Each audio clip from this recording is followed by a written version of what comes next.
Our car tester Sasha Knopp says the E-Class has traditionally been Mercedes' upper mid-range model. Along with the sedan and station wagon, Mercedes has now unveiled the new E-Class Coupé. So it's time to put it through its paces. It clearly follows the current Mercedes-Benz design language. The car maker was hoping to make the connection to the smaller C-Class and the luxury S-Class, but that can make it difficult for the layman to distinguish between the C, S, and different E-Classes in the rearview mirror.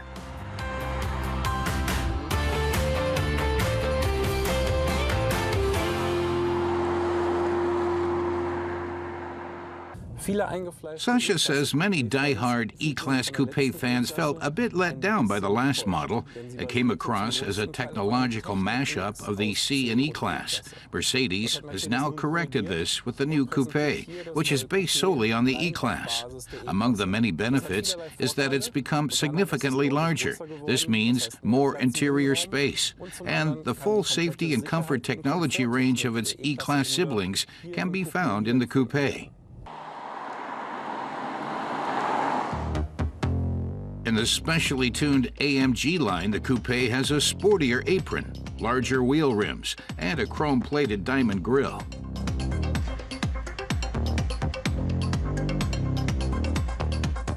Despite its new length of 4.82 meters, the overhangs have remained nearly the same. The trunk lid is shaped as a subtle rear spoiler. Sasha says the new E-Class Coupé has already gone on a diet, losing about 100 kilograms. Time to see if passengers also need to be skinny to get into the back seat. Getting in is not a problem, and when it comes to legroom, the seat comes perilously close. But his long legs still have enough space. So, apart from rubbing up against the driver's seat, it's actually quite comfortable. Unfortunately, headroom is a different story, with his head almost touching the roof. The liner is just too low. Otherwise, he says, sitting position in the rear is quite comfortable. Now, let's find out how easy it is to get out. He says it's probably better to wait until the seat in front is folded down. We'll take the 180 kilowatt E300 for a spin.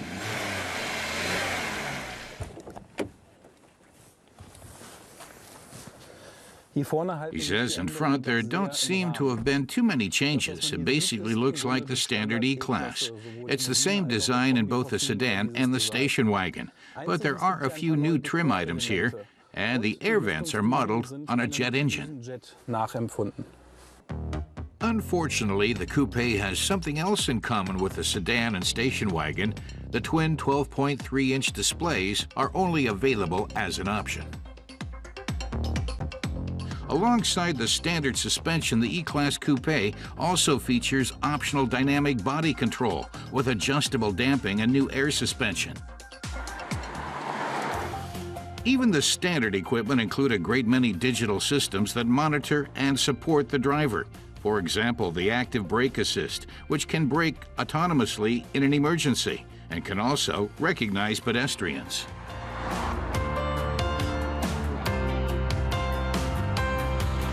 Sasha says the new E-Class Coupé has leapfrogged the old model. It's now even bigger and closer to its luxury sibling, the S-Class.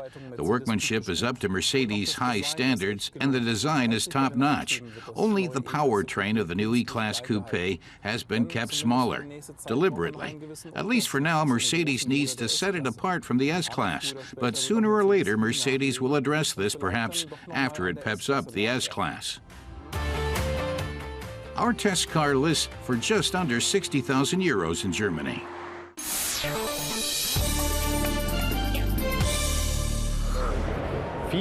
Our car tester Emanuel Schaefer says many VW models today are based on the modular transverse platform known as MQB.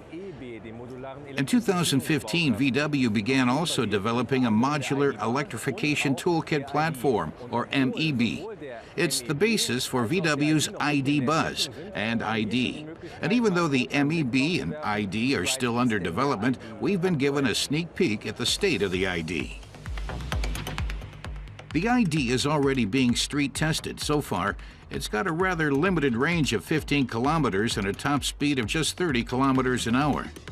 But set to launch in 2020, there's still plenty time for improvements. VW plans to increase the ID's range to between 400 and 600 kilometers and boost its top speed to 160 kilometers an hour. Its electric motor delivers an output of 125 kilowatts directly to the rear axle.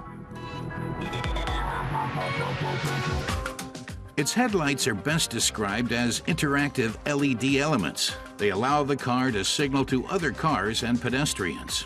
It can, for example, signal pedestrians to cross the street.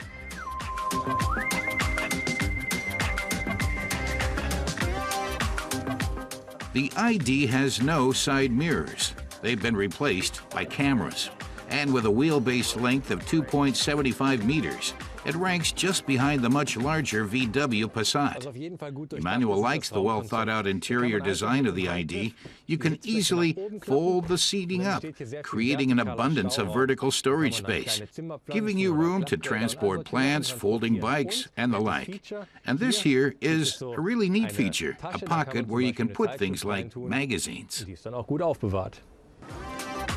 On the door, you'll find controls for the windows, seats, the car's hi-fi system, and air conditioning. Emmanuel says VW has also integrated a retractable steering wheel in this prototype. As promised, place your hand over it and it emerges, allowing the driver to manually steer the ID. And once you retract the steering wheel, the vehicle switches into fully automatic ID pilot mode, which won't be available until 2025, however. So it won't feature in the ID when it's launched. It's got a pretty stiff suspension, so you tend to feel even small road bumps. Extremely large rims and very thin tires don't help either. The ID's rear is inspired by the VW Golf with a futuristic twist. It has slim rear lights that flare up when braking, along with additional LEDs. They're almost invisible to the eye when the car's stationary, and this illuminated saucer may one day contain a sensor system for autonomous driving. Currently, the ID's gas pedal seems to allow just two things, either acceleration or standstill. Touching the pedal jerks it forward. Taking your foot away breaks it just as abruptly. That's not due to recuperative braking. The ID prototype doesn't have that. VW has some pretty ambitious plans. In future, the ID is supposed to recognize drivers and automatically adjust its setting to their preferences. It will automatically park and even be able to accept parcels. One major issue remains, however. There are still too few charging stations. In Germany, there are only 6,000 such stations with less than 10% fast charging.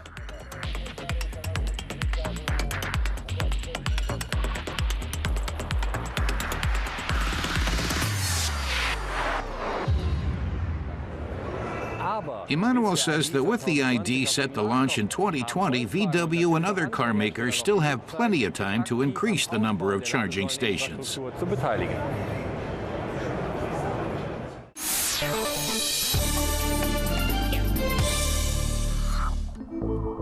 The Mazda 3 has had a facelift, but the improvements are mostly on the inside. Among other things, the Smart City brake has been thoroughly reworked. The emergency braking system now uses a front camera instead of laser sensors. This allows Mazda's workhorse to handle higher speeds.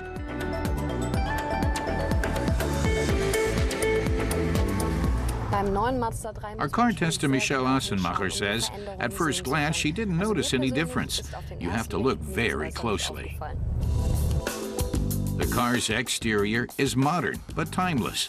The new exclusive equipment line features full LED headlights with automatic beam control that ensures good night vision. The Mazda 3 even received the Red Dot Design Award for its exterior. The sports equipment line we tested has tinted windows in the rear and sides and back.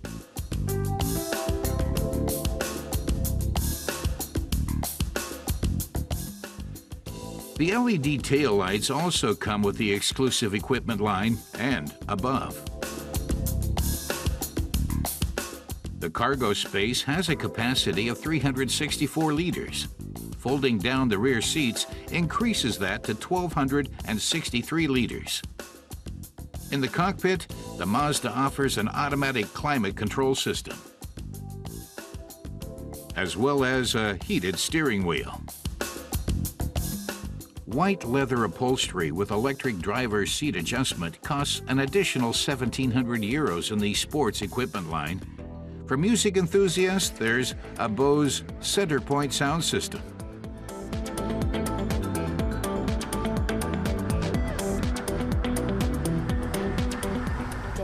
Michelle says the new interior makes a much higher quality impression because it omits most of the hard plastics used in the previous version. There have been no changes to the engine range. Our test car has a 121 kilowatt 2-liter gasoline engine. The carmaker claims an average fuel consumption of 5.8 liters.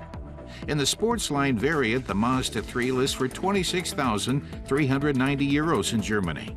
With the engine we tested, the front-wheel drive car is only available with a manual gearbox.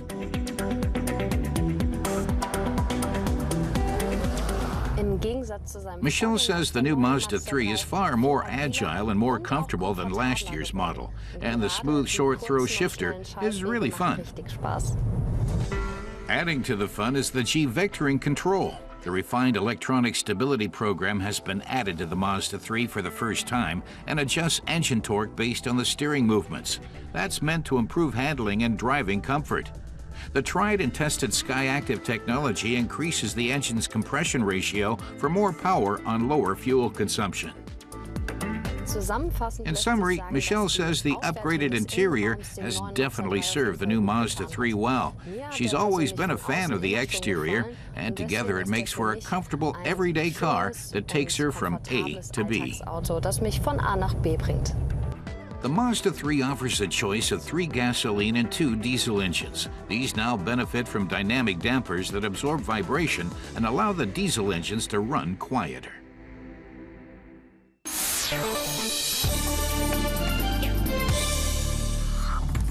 Today, race driver Sebastian Stahl is demonstrating what a modern SUV is capable of in the snow, with electronic stability control off, that is. For this, Sebastian is taking the Seat Ateca for a spin on a cordoned-off track.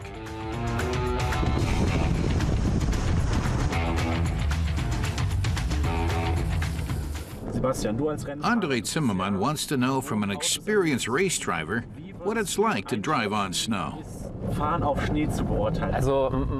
Sebastian says it really depends on what kind of car you're driving. That, along with the vehicle's powertrain, is crucial. This Seat Ateca has a 4-drive system, which uses a Haldex clutch system. It activates rear-wheel drive in case of front-wheel slippage, giving you 4-wheel drive when you need it. Added rear-wheel drive allows the SUV to nimbly navigate around these cones. With front-wheel drive alone, this wouldn't be possible. The car would keep slipping whichever way it turns. Andre says the Ateca has several drive modes, but as a professional race driver, Sebastian has deactivated the electronic stability control. Andre wants to know what he thinks of its snow driving mode. Sebastian says it makes driving much safer. He thinks it's really helpful for average SUV drivers who are not into the ins and outs of motorsports. Toggling snow driving mode optimizes traction on snow by giving the car's suspension more travel. Dass einfach mehr das Fahrwerk spielen kann, dass die Räder einfach besseren Antrieb haben im Schnee. Overall, the car's stability controls work really well. If, for example, the car's rear oversteers, swerving the car to the left, then its right front wheel automatically brakes to straighten the car out. Bremst vorne rechts der Reifen einmal so stark ab, alles automatisch. So the snow drive mode makes traveling on snow much safer for average drivers. Für den normalen Autofahrer ist dieser Mode, wenn man im Schnee unterwegs ist, eine unheimlich sichere Fortbewegungsweise. Snow can actually provide decent traction, provided it doesn't exceed a certain height and you've got winter tires. But what about driving on ice? Sebastian says you can instantly tell when you're driving on ice, like now. The car's sliding. Ice is a real challenge and a real danger. If your car starts to slide downhill, the best thing to do is activate the four-wheel drive.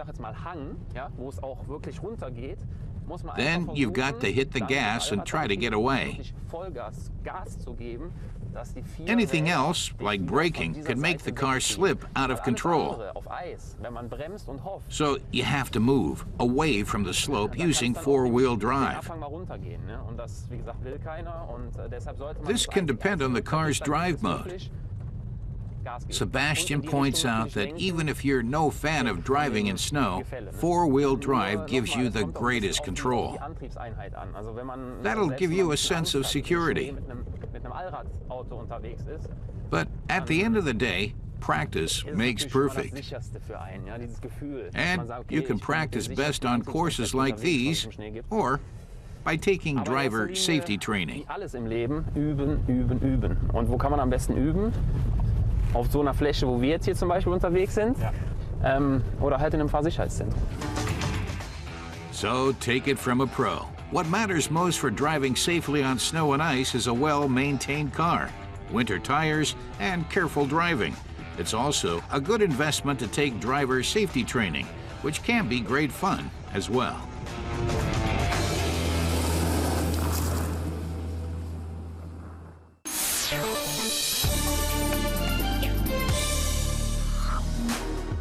This time, we'll be driving the legendary Renault 4. With millions built over 3 decades, this boxy little hatchback was, and remains, the best-selling French-made car in automotive history.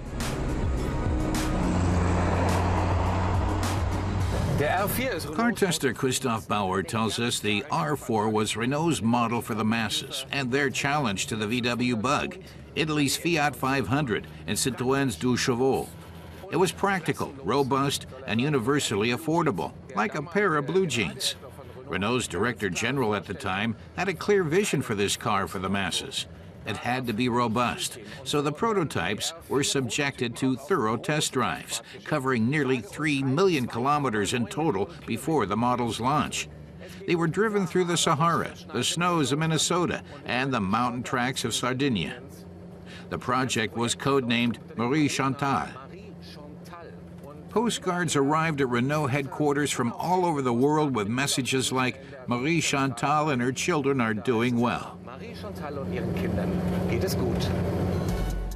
Among the endurance tests was one for highway worthiness, an early indication of ambitions for the R4 to become international bestseller. It was the first French car to debut not at the Paris Motor Show, but at the International Motor Show in Frankfurt in 1961.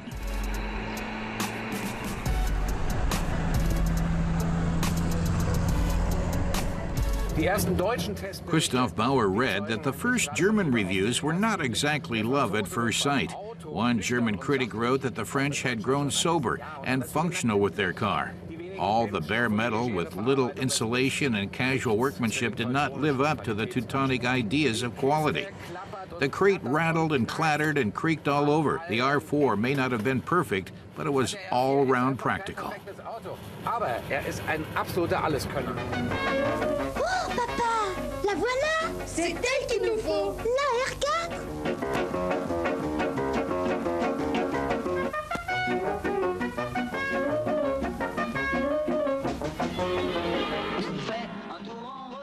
Adventurers, clowns, and mail carriers. Everyone seemed to love the Renault 4. Its exceptional off-road capabilities and 27-centimeter spring range made the R4 suitable for cross-country treks to places like Mont Saint-Michel. Equipped with four-wheel drive, it even placed third in the Paris-Dakar Rally. The Sinpar 4x4 was available as the Fourgonette panel van. As Christoph tells us, when the car first hit the market in the 1960s, rear-wheel drive was still standard. One German reviewer complained that on sudden accelerations, the front-wheel drive knocked the vehicle off course. But with 23 horsepower, he finds the claim very dubious and describes the R4 as French savoir-vivre in metal form, and with impressive cornering ability. Und das Ganze mit einer beeindruckenden Kurvenlage.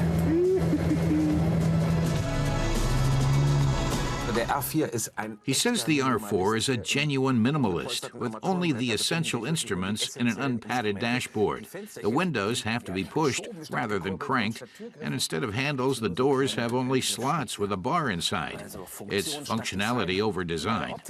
The primary consideration for the exterior was for it to look better and more up-to-date than Citroën's quaint Deux Chevaux, and more practical than Renault's own Dauphine. The result was surprisingly spacious. The platform frame allowed for a long wheelbase and high chassis, and with the big hatchback and the rear seat bench removed, the R4 was almost a minivan. Genial. The Renault 4 was never meant to be a vintage classic. Now it's more of a rolling curiosity. The extra long torsion bar suspension makes the wheelbase 5 centimeters longer on the right than on the left. The exhaust ends as a side pipe in front of the rear wheel, and to save space, the main muffler is installed inside a front wheel well.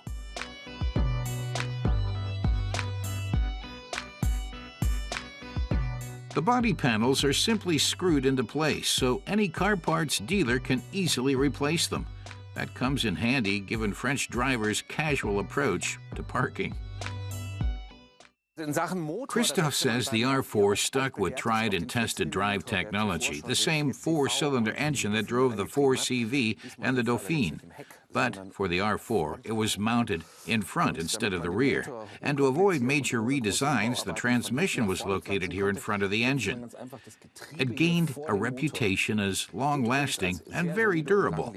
An interesting detail is that the models up to 1975, if the battery ran low, the driver could manually start the car using the crank from the jack. It goes in here, a relic of days long past. Das Herz des Oldtimer-Fans.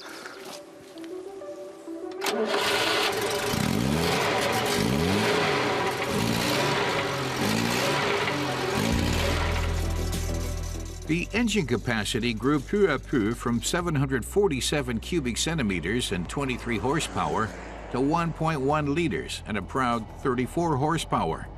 This R4 boasts 26.5 horsepower and speeds up to 110 kilometers per hour.